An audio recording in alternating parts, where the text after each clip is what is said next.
Ex-inmates, what was the stupidest thing you've seen a new inmate do on his first day in prison? Content warning, many of these stories have mention of people convicted of murder, assault, including minors, and more, along with mentions and brief descriptions of fairly intense violence. Story 1. I got a bunk restriction while I was in jail on one of my first nights. Twice a day they did roll call, where we all had to sit on our bunk, be quiet while the officer came bunk to bunk and checked all of our wristbands and made sure we are who we are. Halfway through he was doing this, someone rips the loudest, fattest, longest wet fart I've ever heard in my life. Me, having the mind of a 5-year-old, burst into laughter. I've never heard a fart like this in my life. A few other guys laugh, but even thinking of it now, I giggle about it. Anyways, the officer is like, all right, settle down, but I can't stop laughing about it. He tells me to calm down, but I tell him through my tears of laughter I literally can't help it. I really couldn't. It was the funniest thing that happened the few days I was in there. Anyway, he gets peed, and I try to explain I'm not trying to be rude and disobey him through my laughter, but he isn't having it. Luckily, he just gave me bunk restriction and didn't punish everyone that I could see the TV, so I just hung out the rest of the night. Damn it, you can get in trouble for laughing too much in prison? Crap, now I really need to avoid doing anything illegal because that would 100% be me. What's worse, I tend to laugh more in tense situations and when I'm in trouble. I kept laughing and joking when I was caught picking a lock in high school, and let's just say it did not help my situation.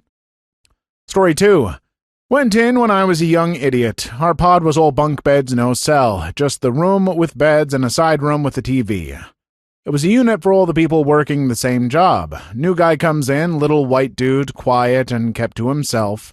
Until one night, out of nowhere, he starts sprinting around the room singing at the top of his lungs in the tune of Black Sabbath's Iron Man, but changed the lyrics to I'm the N-word man running through the hood from the Ku Klux Klan. Everyone was just kind of frozen for about 15 seconds, seriously confused. Then someone tripped him, and then it was just mayhem until the CO could get enough help to disperse the crowd. I remember being surprised he survived. Everyone in the unit had steel-toed boots for the jobs we did, holding them and hitting him in with them instead of wearing and kicking. The scene afterwards, where all the guys are trying to figure out whose boots are whose and comparing whose has the most blood, was freaking surreal. It isn't that often that I won't feel even a little bit of pity for someone who gets ganged up on and beaten up, but this is definitely one of those situations. Sorry, racist butthole, but you were kind of asking for it, and oh boy, did you ever get it. Story 3. I did 14 years in federal prison for a wire fraud. I got out last February. I'm 36. Some things I can say are these. While your intimate preferences may not be an issue outside of prison, inside prison, male inmates who are openly gay are generally disrespected. Gambling and drugs create debts that are, at some point, unable to be paid and can result in serious issues for yourself. Most prisons operate a social hierarchy based on gang affiliations or hometowns, although there can be large separation based on race. However, aurists and child touchers will basically be free game for anyone who wants to take their crap or torment them. You might have been a bad butt outside of prison, but generally you can't fight several people at once, which is what would happen if you talk about how much of a bad butt you are.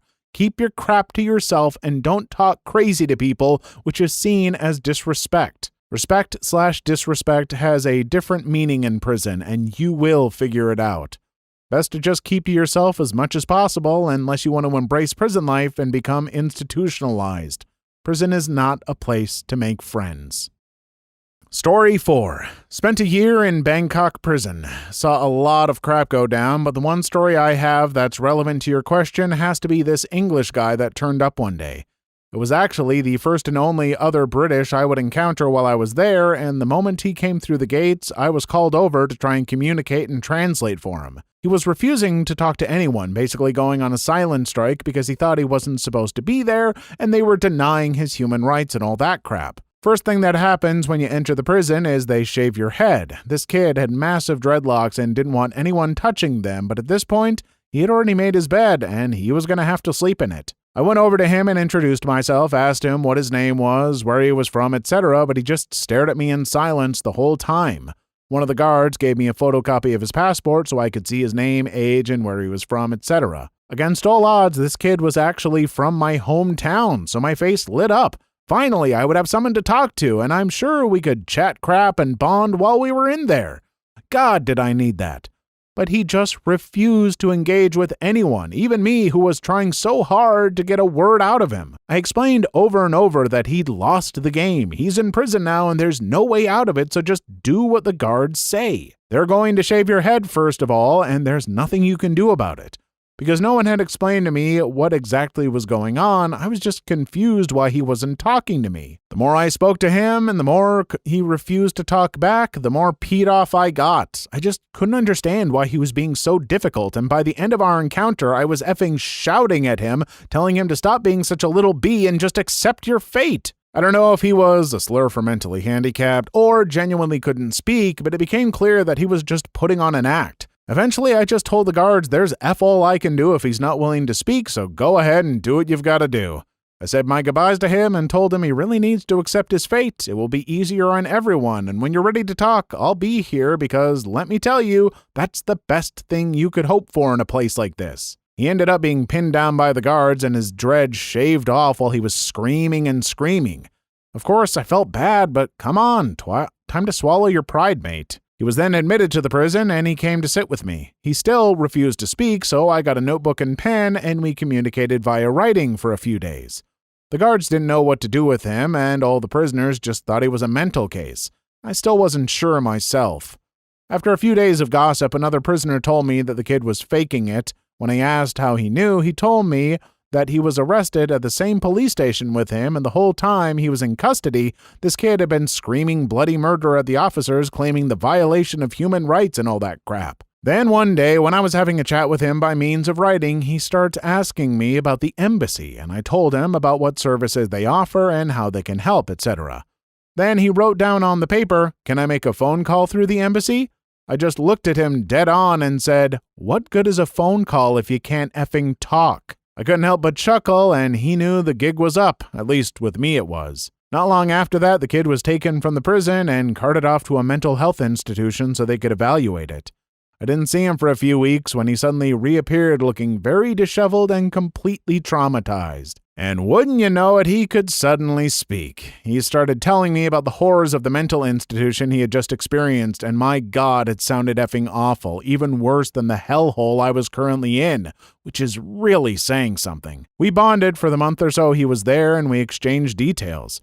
I have spoken to him since I've been out, and it turns out we have a fair amount of mutual friends, which is one hell of a coincidence. Anyway, the point of this story is, he was a effing idiot for simply not cooperating with the guards and the prison rules. It's all well and good putting up a fight in the courts and with the local police, but once you're past that and you find yourself in prison, just effing do as you're told. They can make life so much worse for you.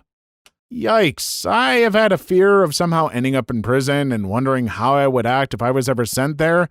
I'm a soft, frankly not that macho guy, so I don't think I would do great, but even I feel like I have a better understanding of how to act than that guy did. Like, think through your plan a little bit, bud. Go with the flow and try to survive. I mean, I guess he couldn't have known for sure how bad the mental health institution would be, but like, if the prison seemed that bad, I can't imagine the alternative would be better.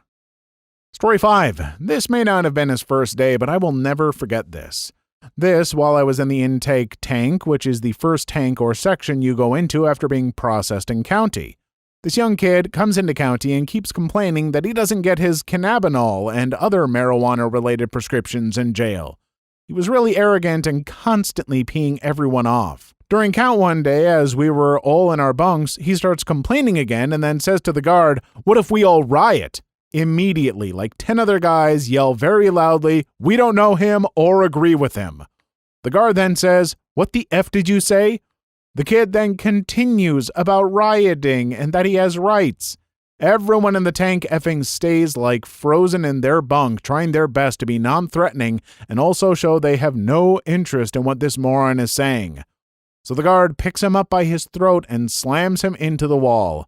After scaring the kid crapless, he explains he has a new charge for inciting a riot. Kid gets hauled off to solitary. Never saw him again, but I heard he spent the rest of his 30, 60, 90, whatever amount days in solitary. Absolutely insane to me that he'd say that in an effing county jail. I feel like some people get into prison and think, well, I'm already in prison, how much worse can it get? Turns out a lot worse. I wouldn't wish solitary confinement on anyone, except maybe me for the days when I really don't want to deal with people. I joke, but seriously, that will mess you up. Solitary confinement isn't nearly the same as just staying in your room all day unless your room really, really sucks. Story 6. Not me, but my dad. Guy came in bragging at what he did. Said he was a monster and the toughest guy around and that he could probably take anyone on in the pen. Giving him the benefit of the doubt, he apparently was a big and tough guy. Come to find out, though, he was in for the assault, then murder of a woman and her child. He might have been big and tough, but not after 5 big guys beat the absolute crap out of him and practically killed him. As most of you know, the one thing all prisoners can agree on is that anyone who messes with kids or women are on an inmate hit list. Story 7. Where I was in prison, they utilized 40mm soft round launchers to respond to group disturbances. Let me tell you, they weren't soft. Kids come in thinking he's still hardcore from juvenile hall because guards there didn't do anything when people fought. Decided to up and join a gang that he knew nothing about on his first day, thought he was tough and started to diss the gang they had high tensions with at the time, and started a group disturbance. COs respond, tell him to get down, he refuses and curses at them. Boom, 40mm to his face. Was an accidental shot to the face according to the CO. Face was distorted as hell after. Fractured skull on his first day. Story 8. Not me. A close friend was locked up in jail, but they kept moving him around, so for 3 days he didn't get a chance to shower. When they finally put him in prison, it was too late to shower. First thing in the morning, he was standing at the door of his shared cell waiting with a towel to go shower. He was first one in, stripped off, and started scrubbing himself. He could sense the other inmates going in the showers around him, but realized no one was using the shower head next to him. Plus, there was a queue at the door. That's when he noticed he was the only one naked. Everyone else kept their boxer shorts on. He kinda just muttered, "Sorry, chaps," and got out ASAP. I knew someone who was a prison guard once, and while he dispelled a few myths, he did have some horror stories about the showers. Honestly, I could get serious about how bad the prison systems are, but I think we all are well aware. At least I hope we are. The fact that you can't shower in peace, an activity I think the rest of us consider relaxing and unwinding, just imagine having that taken away from you. Really think about it. Sucks. Story 9. So my dad's currently convicted, and the crazy story he's told me is one of the newer inmates was young and arrogant, always spotting off BS about how unaccountable he was. Then one day, another inmate packed up his items, went into the younger inmate's cell, and tried to strangle him. The younger inmate that was effing annoying. He survived, the attempted murderers and Max, and when the younger inmate came back from the hospital, he was still spouting BS. Story 10. There was an old myth that if you challenged the meanest guy in your block to a fight, everyone else would leave you alone. It's true. No one will torment you if you are dead. Kid tried it and got dropped off the 5th tier. First day in General Pop, last day in General Pop. Most guys just want to do their time alone. Most R and violence in prison is about debt or tax. If you play it straight, 98% of the guys will leave you alone. Effing someone up on the yard makes your time worse, not better. Loss of privilege, time in solitary, most people don't want that. Most of the straight-up psychopaths are in 23-1 lockdown anyway. You get in debt or shoot your mouth off, and you will get settled or taxed. Both are to be avoided. I feel like every prison has its unspoken rules like this, and honestly, I don't know which to believe. Reading threads like this, I feel like I'm overstudying for a test I'll never have to take, hopefully. But even just reading about this kind of stuff stresses me the heck out because I just know I would screw up somehow. Story 11.